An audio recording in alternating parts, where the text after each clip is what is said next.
जों मानो थाखाय जिउ बावनो थांदोंमोन सासे एमए कमप्लिट जानानै आंलाय मानो थाखाय आं आफादाव थांनांगौ गोनां फैदोंमोन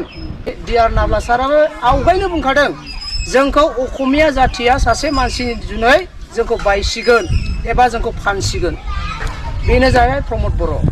दा आङो मानो थाखाय इउपिपिएल खौ गारनानै बिपिएफआव फैदों मेन ओंथियानो बे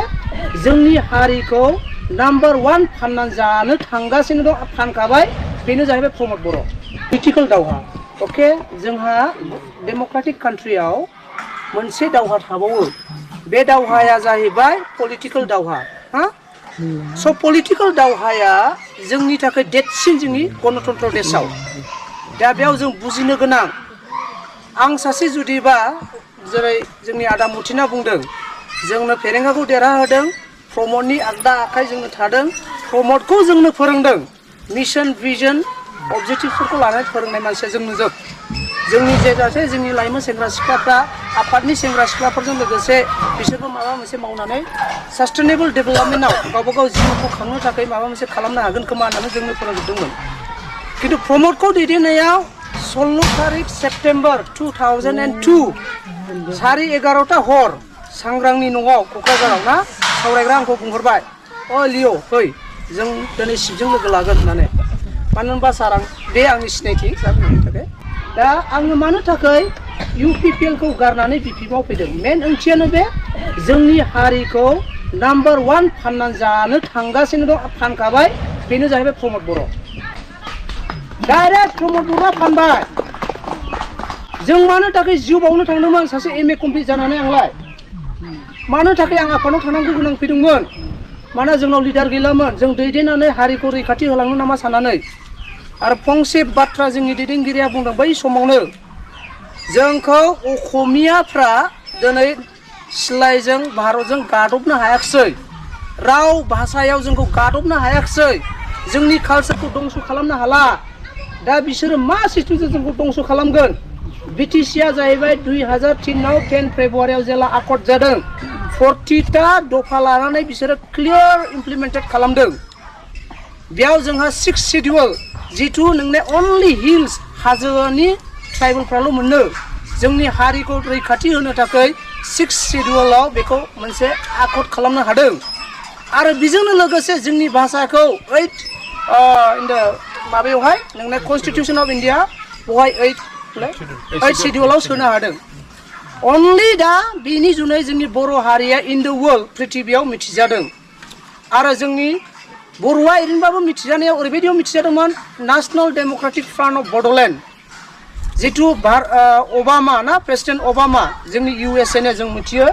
बिथाङा जेलानाखि मुस्लिमजों जोङो बाव एसे नारा नाथा जादोंमोन ना बे समाव जोंनि मावनायखौ नुनानै मानानै बिथाङा एसे सोंदों बे जाथिया सोर बिफा शक्तिशाली जेराव बिसिनि संख्यानो खम आं बेखौ लाबोनो हागोन नामा भारतनिफ्राय जे जायगायाव बिसोरो नोंनि मिडल इस्ट कान्ट्रि जेरावहाय बिसोरो आफगानिस्तान काजाकिस्तान बे जायगायाव बिसोरो फौजि दोननानै शान्ति किपिंखौ नाजादोंमोन दा बेखौ जोंखौ नाजादोंमोन खिन्थु जोङो इलिगेल जोंथ' गावनि नाजानाय गावनि बिमाखौ सिबिनो थाखाय जोङो गावनि जिउखौ दाउन होनाय स' बे समावनो जोंनि सासे दैदेनगिरिया आफादने जेरै डिआर नाब्ला साराबो आवगायनो बुंखादों जोंखौ असमिया जाथिया सासे मानसिनि जुनै जोंखौ बायसिगोन एबा जोंखौ फानसिगोन बेनो जाहैबाय प्रमद बर'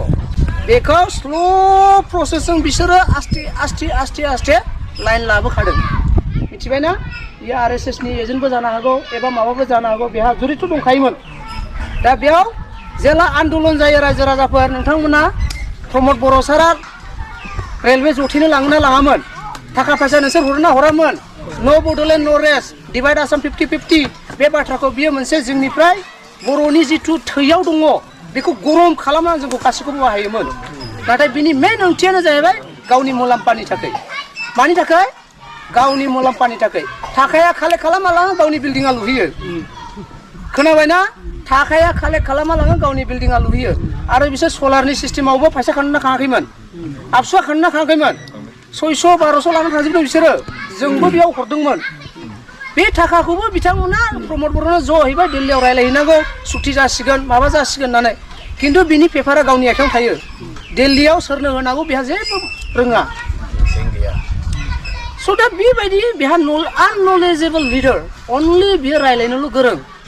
अनलि खुगावल' गोरों बियो खिन्थु खुनु रिटार्न भाबै बे रोङा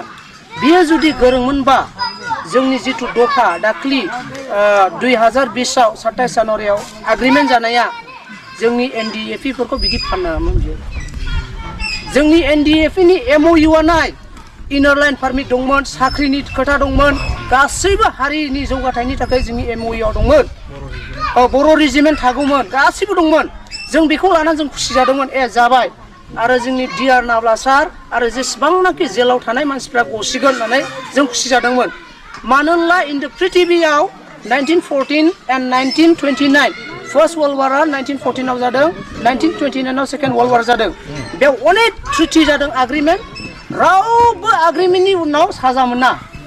निमाहा मोनो मिथिबायना दिनै जोंनि NDFE आ इन्टारनेसनेलि मिथिजानाय हिसाबाव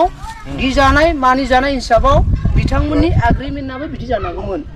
नाथाय प्रमद बर'मोननि मा होनोमोनलाय इयो गुबुंले साननाय गोरलै मेलेमजों साननानै गावसोरनो हाखु दाखु खालामनायाव आसामिसफोरनि दैदेनजानायाव मेलेमजिबि आसामिसफोरनि दैदेनजानायाव बिथांमोना जोंखौ टटेलि फानबोदों आरो आखुखौ ओरैबायदि खालामबाय जेला जों पेपारखौ नायबाय आयै जों गाबखांनो ओंखारबाय बे समनिफ्रायनो जोंहा उपाय गैला ना जों ओरै नांफिननो हायो ना जों ओरै थायो जोङो माने दै गुदुङाव थाबाय दाना जोंहा जालाबो गोजोना लोंलाबो गोजोना जोंथ' UPPL आव थानाय जोंथ' देरहाहोनाय सेंसन स्किमथ' जों मोन्दों खामानिबोथ' मोन्दों थाखा फैसाबो गुलाब गुलाब खिन्थु जोंहा गोजोननाय गैया मानो होनबा सान्थि सुक्ति होन्दों नाथाय दिनै जोंनि बर' हारिया गोजोननाय गैया रायजोफोर बेखौ गोसोआव ला असान्थिसो जादों जोङो दिनै सारा बुंखादोंना हा हु गासैबो थांजोब्बाय 6 शेड्युलनि जिथु जोंनि पावार कमथा बेबो थांगासिनो दं नोंथांमोना जुदि फैसा 500 लायो हाजार लायो हेनटेन लायो बिसोरो स्लिपआव लिरनानै अननानै खेबसे UPPL आव भट होबावदो बेखौ लादो होननानै होगासिनो दङ प्रमाण दङ प्रुफ दंजोबो गासिबो मैया बिनिफ्राय थांनानै आं ओरै थांजोबफिननानै जोङो कच राजबंसिफोरखौ जोङो सोहैदों गोबां मानसिखौ जोङो गानहोहैदों मिथिबायना दिनै बेंटल खुदुमथलियाव जों गानहैदों बेनिफ्राय खराइबारियाव आंखौथ' वार्निं हरदों नोंथांमोना मिथिखागौ खराइबारियाव जिथु सेन्ट्रेल माने सरकारनि गावबुरा सावथालफ्रा 100टा न'खर बारा दङ बिथांमोनाबो मिथिगौ BTC नि मैलुआ मा दं नों बेनिफ्राय ओंखारनानै आसामाव थां आपार आसामाव जोंनि बायदि लामाफ्रा गामियाव जायाखै दा नोंथांमोननि गामियाव जाजोबाखै जानो हागौ ससेथ' जादोंमोन सरकार बायबाय अनेक बुस्थु प्रब्लेम जानानै दङ बिनिखायनो दलां जायाखै आं फार्स्टआवनो बै दलांखौ लाखादों आखायाव मिथिबायना जै 2025 आव जोंनो सरकार फैबाय प्राइमारि प्रेसिडेन्टबो दंखायो डाइरेक्ट बिथांमोननो आङो नोंथांमोननोहाय बे बुस्थु खालामना हरगोन सारनिफ्राय बे दलाङा जागोन नोंथांमोना लामा जागोन फरायनायनि थाखाय खामानि मावनायनि थाखाय सास्टेनेबल डेभेलपमेन्टनि थाखाय जोंहा दानो जों मोनसे प्राइभेट कम्पानि सालायना दंखायो गायनाय फुनायाव आबादारिथ' जों गासिबो नङा खिन्थु जोंनि हायानो सना एन्टायर इन्डियायाव जोङो साउथ इन्डियायाव फरायनाय मानसि एन्टायर इन्डियायावहाय जोंनि BTC बायदि समायना हा गैया रायजोफोर आशीर्बाद गोनां बेखौ जों बोरै मावगोन बोरै डेभेलप खालामगोन जों बेखौ रोंगौ कन्ट्राक्ट नङा कन्ट्राक्टरफ्रा लामा थामा हेनटेन जौगाथायखौ बिसोर मावगोन खिन्थु जोङो जाहैबाय लाइमोन इउथ बेकार मानसिफोरनो हालुवाफोरनो बोरै जौगाथाय होगोन बोरै जों जौगाथायखौ लाबोगोन बेखौ जोङो मावगोन दिनै जोंनि दैया बोहैनाय दै ना रिसोर्सेस होनो इंलिसाव रिसोर्सेस माने जे बुस्थुआ जोंनि सम्पति नाम्बार 1 दैयानो जोंनि ना दैयानो जोंना आखाइजों ओरै बोखांना जों लोंनो हायो हायोना हाया खिन्थु दस्रा जायगायाव नों बे दैनि बोहैनायखौ नों लोंनो हाया नाथाय जोंनि BTC हालामाव बेखौ जों मोनलोङो दिनै बे बुस्थुआ जोबनो थांगासिनो दं सोरनि थाखाय फेरेंगानि अबहेलानि थाखाय मिथिबायना फेरेंगाया दिनै मोनबैसे समिल होदों दंफां हाखावग्रा मा इमप्लिमेन्ट होदों बियो मानसिफोरनो न'खर साख्रि होनो होदों बिसोरो मा होदों दिनै जोंनि दंखानाय सम्पतिखौ हाग्राखौ दानफायनानैसो बिथांमोना दिनै समिल खुलिनानै हाग्राखौ फोजोबलांनो हमदों जुदि हाग्राया थायाबा जों दिनै थान्दा थानो मोनदोंना जोंनो दुंहाव जाजोबगोन जे दै गोगो बोहैदों बे दैया राननो थांगासिनो दङ खोनासं बुहुमाव नेचारहा गासैजों कानेक्सन दंजोबो नांथाजोबो जुदि नोंथांमोना बे बुहुमखौ फोजोबना लायोबा जोंनाबो बेमार आजारा बांगोन दा जों जानायफोरखौबो जों मोजां मोनजानाय नङा जोंनि बे गयफ्राबो रानगोन जों थानायफ्राबो रानलांजोबगोन बिनिखायनो हाग्राया नांगौ दिनै फेरेंगानि आमोलाव जों बांसिन दंफां सिखाव नुदों बांसिन दंफां गोमादों बांसिन हाग्रा जोबदों बांसिन मिल नुदों जोङो होमबा फेरेंगा मा मोजां मावदों फेरेंगा मा मोजां मावदों बियो गोदै गिदिर बाथ्रा बुङो फेरेंगाया खिन्थु बिनि मोनसेबो बाथ्राया जेनुइन नङा जास्ट थगायजोबनायल' बियो मा दिनैहाय बिपिएमआव थांजोबदों गासै थगायग्रा लिडारफोर चन्दन ब्रह्म थांबाय बेबो हब मिनिस्टार जागोनल' होनो बेबो दिनै प्रमद बर' थांदों प्रमद बर'आथ' न'आव थांबाथाय जै गारिनिफ्राय बेस्थ' जायो फनावल' पाब्लिकजों रायज्लायनो टाइम गैया बेहा दिनै फेरेंगा बायदि न'आवबो थां सोरबा सासे माबा मोनसे बेहाय आंनि हिन्जावनो अमा मैयासो फानदों होननानै बियो बुङो रायहरो होमबा बोरै पाब्लिकनि मोजां मावनो रायजोफोर नंगौना नङा औ खिन्थु दिनैहाय हाग्रामा सारमोन थानायाव नोंथांमोनखौ सोङोमोन नामा सोरबा लोमजानाय थाङोबा सोंदोंमोन नामा बिथांमोना हेफाजाब हरदों थाइसेबाबो हरो गावनाव गैयाबाबो बेबस्था खालामना हरो दिनै जोंनि आथिखालाव बर'नि बिफाया जाहैबाय हाग्रामा सारा जोंनि बर'नि बिफा intelligence bureau' of India from दिल्लीनिफ्राय बिथाङा बुंदों बेयाव बिटिसि हालामाव जेला जों गन्दगल टाइमाव सार बिथाङा मावोमोन एन्टायर नर्थ इस्ट बे जोंनि नर्थ इस्ट सा सानजानि देशआव ट्राइबेलफोरखौ जोबथा अनग्रा मानिजाथाव मान होग्रा ट्राइबेलखौ हारिनि थाखाय जिउ बाउसोमग्रा होनोबा अनलि हाग्रामा सारल' दङ दा दैदेनगिरिनि गेजेराव बे बिथाङा बुंदों जों नङा बर'आ बुङाखै बिहा जोंनि डिआर नाब्ला सारखौबो बख'नायनि खोथा दङ बेहा जोंनि जेसेबां आफादनि केस जानाय बे बिथांमोनखौबो नायनायनि खोथा दङ दा बेखायनो जोङो बेखौ प्रेसार होदों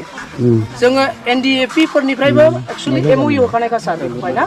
जुदिबा बेखौ बख'नायनि थाखाय फार्स्टआवनो जों डिसकास खालामखानायखा स' बिनि उनावसो जोंहा सानै हयै जों ज' जादों ज' जानानै जोंहा रेसा फेसा जाना सम गैला